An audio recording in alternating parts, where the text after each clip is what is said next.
সুবহানাল্লাহ আলহামদুলিল্লাহ লা ইলাহা ইল্লাল্লাহ সুবহানাল্লাহ আলহামদুলিল্লাহ লা ইলাহা ইল্লাল্লাহ লা ইলাহা ইল্লাল্লাহ লা ইলাহা ইল্লাল্লাহ নবী আমারি নূরের পুতুল জগৎ করলেন অজালা নবী আমারি নূরের পুতুল জগৎ করলেন অজালা রোজ হাসরে করবেন তিনি উম্মতের ফয়সালা সুবহানাল্লাহ আলহামদুলিল্লাহ লা ইলাহা ইল্লাল্লাহ সুবহানাল্লাহ মুহাম্মদ আলহামদুলিল্লাহ আরে জোরে লা ইলাহা ইল্লাল্লাহ লা ইলাহা আরশ কুরসি লৌহ কলম সৃষ্টি যাহার ওসিলা আরশ কুরসি লৌহ কলম ওসিলা নিজে আল্লাহ খুশি হইয়া নাম রাখলেন হাবিবুল্লাহ সুবহানাল্লাহ মুহাম্মদ লা ইলাহা ইল্লাল্লাহ সুবহানাল্লাহ ওয়ালহামদুলিল্লাহ মুহাম্মদ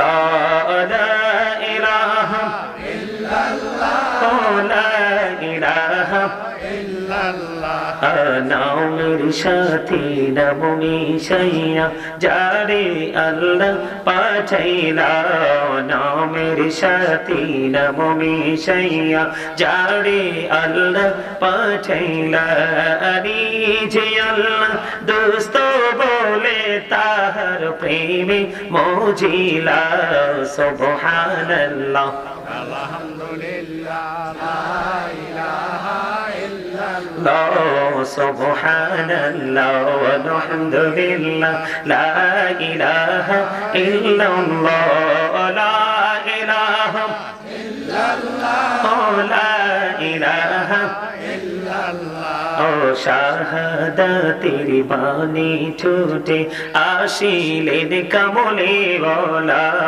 শাহাদাতের বাণী ছুটে আসিলেন কমলে ওয়ালা মক্কাতে ফুটিল রবি নূরে ভিন্ন রে আলা সুবহানাল্লাহ আলহামদুলিল্লাহ লা ইলাহা ইল্লাল্লাহ লা ইলাহা ইল্লাল্লাহ মুহাম্মাদুর রাসূলুল্লাহ সাল্লাল্লাহু আলাইহি ওয়াসাল্লাম জোরে জোরে বলুন আলহামদুলিল্লাহ আলহামদুলিল্লাহ বন্ধু কার কার কাছে মজা লেগেছে হাত তুলে দেখান জোরে জোরে বলুন আল্লাহু আকবার আর জোরে বলুন আল্লাহু আকবার বলেন পাইলে নিরালাই গো নবী পাইলে নিরালাই পাইলে নিরালাই গো নবী দুই কদমে চুমো খাবো দুই কদমে চুমো খাবো চরণে ধুলি মাখবো গায়ে পাইলে নিরালাই পাইলে নিরালাই গো নবী আপনারা গজল পছন্দ করেন না? আমি কিন্তু একজন রাইটার, আমার এই পিঞ্জরে গজলের অভাব নাই, নিজের লেখা নিজের সুর অসংখ্য। আলহামদুলিল্লাহ বলেন আলহামদুলিল্লাহ, আরে চলে আলহামদুলিল্লাহ। আপনাদেরকে আরো একটিভ হতে হবে, আমি ছাড়বো আপনারা ধরবেন, তাইলেই গজল গাবো। ওমা আলহামদুলিল্লাহ দি কয় না আলহামদুলিল্লাহ, বুঝে নাই, চিন্তায় পড়ে যায়। হ্যাঁ হ্যাঁ এটাই বুঝতে পারে নাই। বন্ধুরে আমার গজলের কাছে আসবে একটু পরে আমি। এবার আসেন বলে হুজুর জিকির কোনটাকে বলে গো? সুবহানাল্লাহ, এতক্ষণ যেটা করলাম এটাই হলো জান্নাতি ফল। সুবহানাল্লাহ বলবেন আল্লাহর জিকির, আলহামদুলিল্লাহ বলবেন আল্লাহর জিকির, লা ইলাহা ইল্লাল্লাহ বলবেন আল্লাহর জিকির, আল্লাহু আকবার বলবেন আল্লাহর জিকির, কাউকে ভালো কাজের দিকে ডাকবেন আল্লাহর জিকির, কাউকে মন্দ কাজ থেকে আটকাবেন এটাও মাওলার জিকির। ও বন্ধু এক্সাম্পল যদি দেই, যেমন যে আমলটা একই জায়গায় দাঁড়িয়ে এবং বসে সম্পূর্ণ করা হয় এটাকে বলা হয় আল্লাহর জিকিরের জলসা। যেমন নামাজ হলো আল্লাহর জিকিরের জলসা। ও বন্ধু আরেকটা জিকির আছে যেটা জৌলুসের মাধ্যমে হয়। আল্লাহর হাবিব বলে দিয়েছেন যে আমলটায় বিভিন্ন জায়গা পরিদর্শন করে সম্পূর্ণ করা হয় এটাকে বলা হয় মাওলার জিকিরের জুলুস। যেমন হজ হলো আল্লাহর জিকিরের জুলুস। আর জোরে জোরে কন্যা সুবহানাল্লাহ সুবহানাল্লাহ। তাহলে জিকির করা একদিকে আল্লাহর অর্ডার মানা, ঠিক কিনা বলে? আল্লাহর প্রতি প্রেম দিন দিন বৃদ্ধি পাওয়া, অন্যদিকে আপনার রুহের খাবার জোগাড় করা। বন্ধুরে আমার ছোট্ট একটা টপিক জিকির থেকে আমি বের হয়ে গেলাম। যারা বোঝার আশা করি বুঝে গেছেন, জিকির সম্পর্কে আর বলবো না। এবার আসেন, আমি যখন নবীজির শানে দরুদ পড়লাম, অনেকেই কিন্তু দরুদ পড়েননি, জবানটা বন্ধ রেখেছেন। ও বন্ধু দুরুদ এটার যে ফজিলত কত বেশি। এই যে দরুদ পড়লাম, যেই দরুদ না পড়লে আপনার নামাজের মতো গুরুত্বপূর্ণ ইবাদত আল্লাহর দরবারে কবুল হয় না।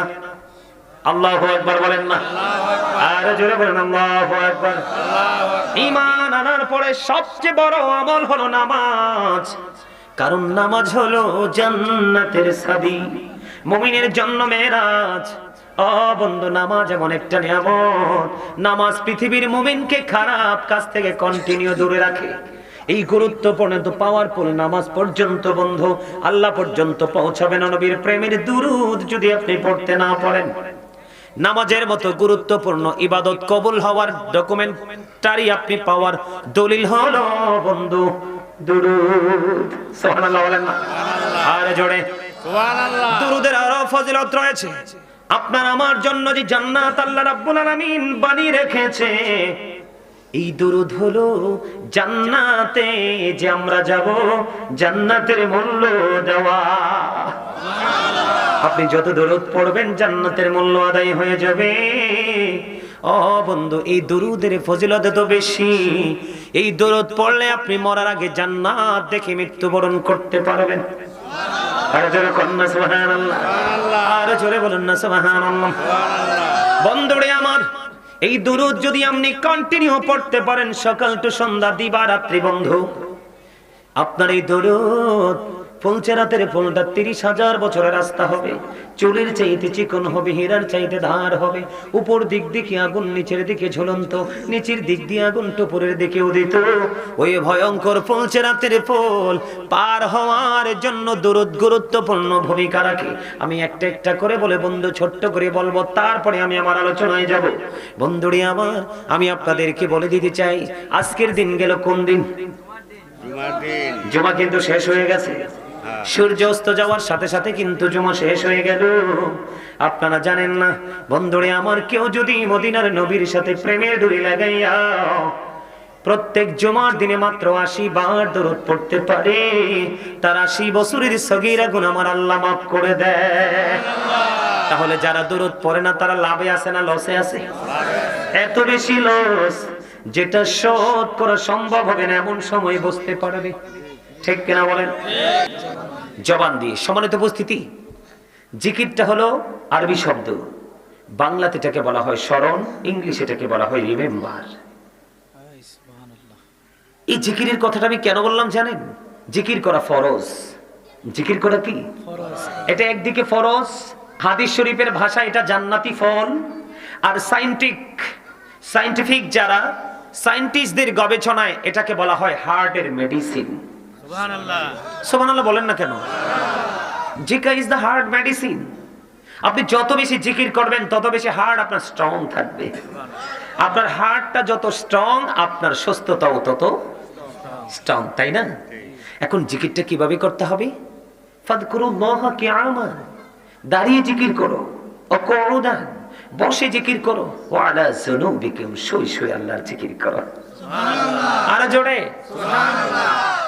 আল্লাহ বলেছেন ইয়া আইয়ুহাল্লাযীনা আমানু যকুরুল্লাহা যিকরান কাসীরা ওয়াসাব্বিহুহু বুকরাতান ওয়াসীলা।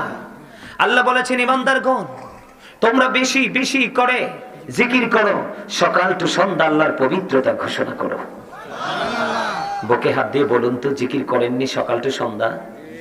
দাঁড়িয়ে জিকির, বসে জিকির, শুয়ে জিকির করেন? করেন না তো।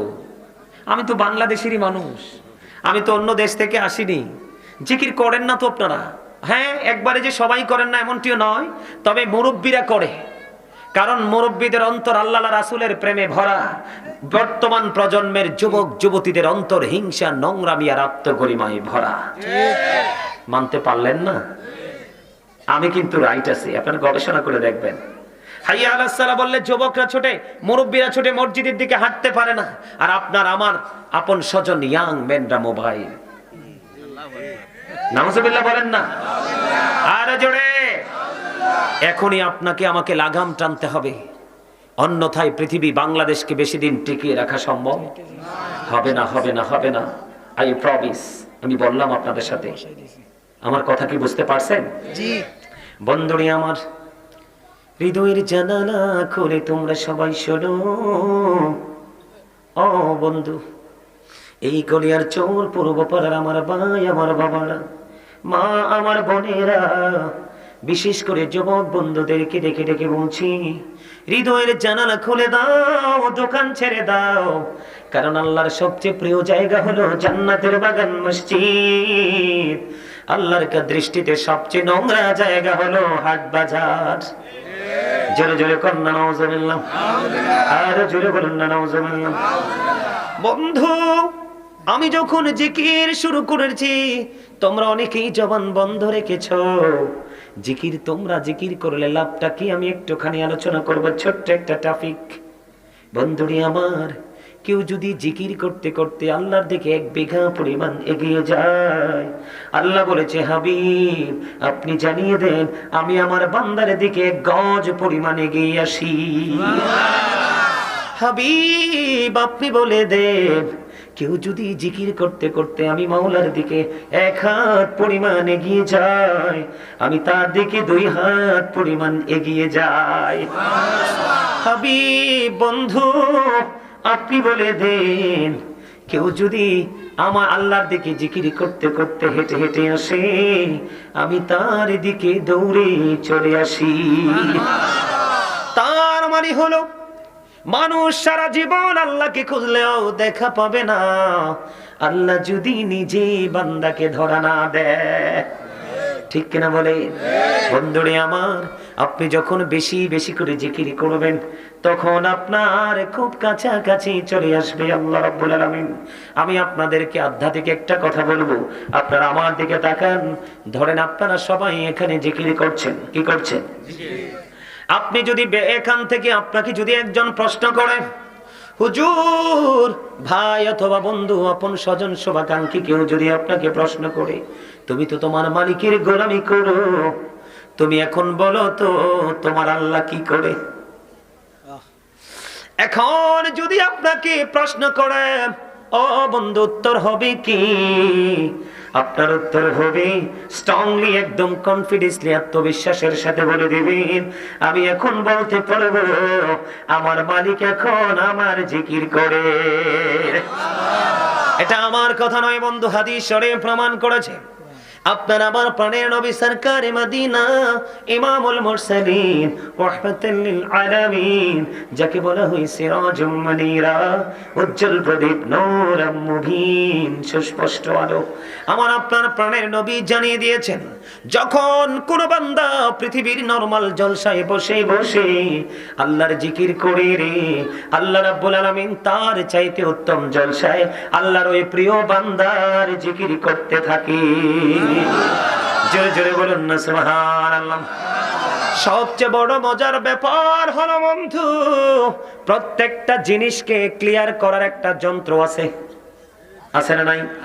আমার কথা বলেন, আছে না? প্রত্যেকটা মেশিন ভাবে প্রত্যেকটা জিনিসকে ক্লিয়ার করার একটা যন্ত্র আছে। আপনার আমার প্রাণের নবী, দু জাহানের বাদশা নবী বলে দিলেন, প্রত্যেকটা জিনিসকে ময়লা পরিষ্কার করার একটা যন্ত্র আছে, আর মানুষের মনের ঘরের ময়লা পরিষ্কার করার যন্ত্র হলো মাওলার জিকির। জোরে জোরে বলুন না সুবহানাল্লাহ, আর একটু মহাব্বতে পড়ুন না সুবহানাল্লাহ। বন্ধু, ওই যে একটু আগে বলেছি, একটা হলো দেহ আর একটা হলো আপনার আত্মা। ও বন্ধু, দেহের দুই আনার কোনো দাম নেই। যদি দেহ থেকে আত্মাটা বের হয়ে যায়, হাজার ঝড়, হাজার তুফান, হাজার বৃষ্টি, ভয়ঙ্কর প্রতিকূল অবস্থা তৈরি হয়ে গেছে, একটা বার যদি ডেড বডিটা একজন মানুষের দেহটা ঘর থেকে বের করে আনে রে, আর বন্ধু ফিরিয়ে ঘরে নেয় না। ঠিক না বেঠিক? এই জন্য বলছি বন্ধু, আল্লাহর হাবিব সরকারে মদিনা তিনি বলে দিয়েছেন, জিকির দুই ভাবে করা যায়, জবান দিয়েও করা যায়, অন্তর দিয়ে কাল দিয়েও করা যায়। তবে কলব এবং জবান দুইটো মিলে যে জিকির করা হয়, ওই জিকির হলো সবচেয়ে উত্তম জিকির। জোরে জোরে বলুন না সুবহানাল্লাহ। বন্ধুরে আমার, আপনার আমার প্রাণের নবী সরকারে মদিনা তিনি বলে দিয়েছেন, তোমরা এমন ভাবে জিকির করো মানুষ দেখলে যেন তোমাদেরকে পাগল বলে। এখন আপনি আমি এমন ভাবে জিকির করি, কোথায় জিকির হচ্ছে সেটা জানি না। বন্ধুরি আমার, আল্লাহর প্রিয় হাবিব সরকারে মদিনা তিনি বলে দিয়েছেন, আপনার আমার প্রাণের নবী শাফায়েতের কান্ডারি নবী তিনি বলে দিয়েছেন, তোমরা যখন জান্নাতের বাগানে আসা যাওয়া করো, তখন তোমরা জান্নাতি ফল খেয়ে নিও। ইয়া রাসূলুল্লাহ, ইয়া হাবিবাল্লাহ নবী গো, এই জান্নাতি ফলটা কি? আমি কি আপনাদেরকে একটু বলবো? জান্নাতি ফল কোনটাকে বলে? ও বন্ধু, হাদিস শরীফের মধ্যে এসেছে, আমার নবী বলেছেন, জান্নাতি মেহমান যারা তোমরা জান্নাতি ফল খাও, তার কারণ হলো বন্ধু, মুমিন প্রত্যেক দিন দুইটা খাবার সংগ্রহ করে। কয়টা খাবার? মুমিন প্রতিদিন দুই ধরনের খাবার সংগ্রহ করে। কারণ একটা খাবার হলো তার দেহের, যেটা পৃথিবীর বাজারে খুঁজে পাওয়া যায় বন্ধু। আরেকটা খাবার হলো রুহের খাবার রে, আরেকটা খাবার হলো আত্মার খাবার। এই খাবারটা পৃথিবীর হাট বাজারে পাওয়া যায় না। ওই যে ওই ফিউচার, ওই যে ভবিষ্যৎ, আল্লাহর হাবিবের রঙে যারা রঙিন হয়ে গেছে, ওই বাজার, ওই জলসায় গেলে ওই আত্মার খাবার পাওয়া যায়। ওই বাজারটা হলো আলেম, হক্কানি আলেম, যারা আহলে সুন্নাতুল জামাতের আলেম, যারা নবীকে বিশ্বাস করে, যারা ওলিকে বিশ্বাস করে, যারা চার মাযহাব বিশ্বাস করে, যারা তার চার তরিকাকে বিশ্বাস করে। ধাপে ধাপে নবীর পরে সাহাবায়ে কেরাম, তাবিন, তাবে তাবিন থেকে একটার পর একটা ধীরে ধীরে আজ পর্যন্ত ইসলাম আমাদের কাছে আসা পর্যন্ত যতটা প্লেসকে টাচ করেছে, প্রত্যেকটা প্লেজের সাথে মানুষের মর্যাদা, উচ্চ সম্মানের সাথে, শ্রদ্ধার সাথে স্মরণ করে, ওরাই হলো সত্যিকারের সুন্নি জামাত। বলে হুজুর, শুধু এখানে এই কাজগুলো করলেই কি সুন্নি জামাত? না, নবীজির আদর্শ কিন্তু আপনি ধীরে ধীরে ধাপে ধাপে একটার পর একটা প্রজন্মের পর প্রজন্মের কাছ থেকে আপনি পেয়েছেন। ফরজ থেকে ওয়াজিব, ওয়াজিব থেকে সুন্নাত, সুন্নাত থেকে মুস্তাহাব, এমনি করে করে যতগুলো আমল আছে শুরু থেকে শেষ পর্যন্ত রাসূলের দেখানো সিস্টেম অনুযায়ী যারা করবে তারাই হলো সুন্নি জামাত। ওই সমস্ত আলেম এবং আল্লাহর ওলিদের কাছে গেলে মিলে যায় রুহের খাবার। জোরে জোরে বলেন না সুবহানাল্লাহ। ও বন্ধু, বলতে চেয়েছিলাম যে জান্নাতি খাবার কোনটাকে বলে। আপনারা একটু রুহুকে খাবার দিতে চান কি চান না? বন্ধু বন্ধু, এই দুনিয়ায় যদি রুহটাকে আপনি খাবার খাওয়াতে পারেন, আপনি যখন বর্জকি জীবনে যাবেন, কবরে যাবেন, আপনার জন্য আল্লাহ রাব্বুল আলামিন, ওই যে একটু আগে বলেছি, আল্লাহ বলেছেন, join with my dear people, come to my paradise, ফাদখুলি ফি ইবাদি ওয়াদখুলি জান্নাতি। আল্লাহ বলেছেন, আমার প্রিয় লোকেদের সাথে যুক্ত হও আর আমার জান্নাতে চলে আসো। আপনারা প্রশ্ন করবেন আমাকে, বলে হুজুর ওখানে গিয়ে আমরা কি করব? একটা কাজ তো আছে। আল্লাহ রাব্বুল আলামিন বলতেছে, ওখানে আসার পরে তোমাদের জন্য খবর। আল্লাহ কোরআনে বলেছেন, ইনদা রাব্বিহিম ইরযাকুন। আল্লাহ বলেছে, আমি তোমাদের জন্য বরাদ্দ করে রাখলাম জান্নাতি খাবার। রিসিভ ফুড ফ্রম আল্লাহ। এই জান্নাতি খাবারটা নবীজি আমাদেরকে দেখিয়ে দিয়েছেন। আমার সাথে একটু খেয়ে নেন।